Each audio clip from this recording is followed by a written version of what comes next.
Hello friends! Today I'm showing you one of my favorite ways to make salmon. I like trying different marinades on my salmon, and this one is sweet, tart, and bursting with citrus flavor. It's very easy to make. Let's get started. We're going to start by making a simple marinade for the salmon. So in this bowl we have some olive oil.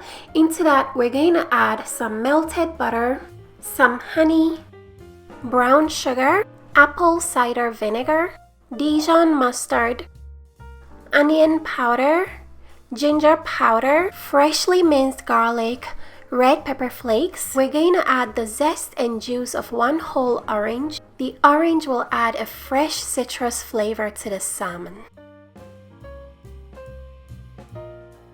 Next, we're going to season with salt and black pepper. Mix everything together and set aside. Grab a baking pan, then arrange a sliced orange at the bottom.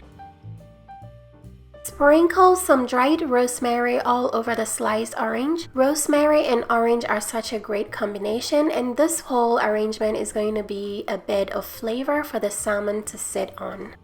Pour the marinade all over the salmon and let the salmon marinate and soak in the flavors for 1 hour. Make sure you cover it up and keep it in the fridge. Once the salmon has finished marinating, they're going to bake in the oven, so heat your oven to the broil setting. Then place the salmon under the broiler to broil for 15 minutes. Halfway through the broiling, take it out of the oven and baste with the marinade, then put it back to continue broiling.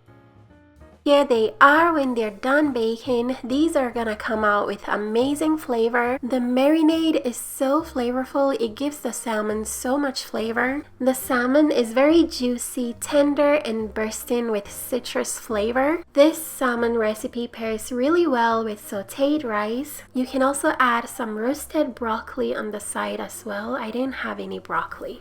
This is such an amazing way to make salmon. It came out very flavorful and delicious. If you guys would like to try this recipe, all ingredients and measurements together with instruction will be in the description box. Thank you guys for watching. I'll see you soon. Bye.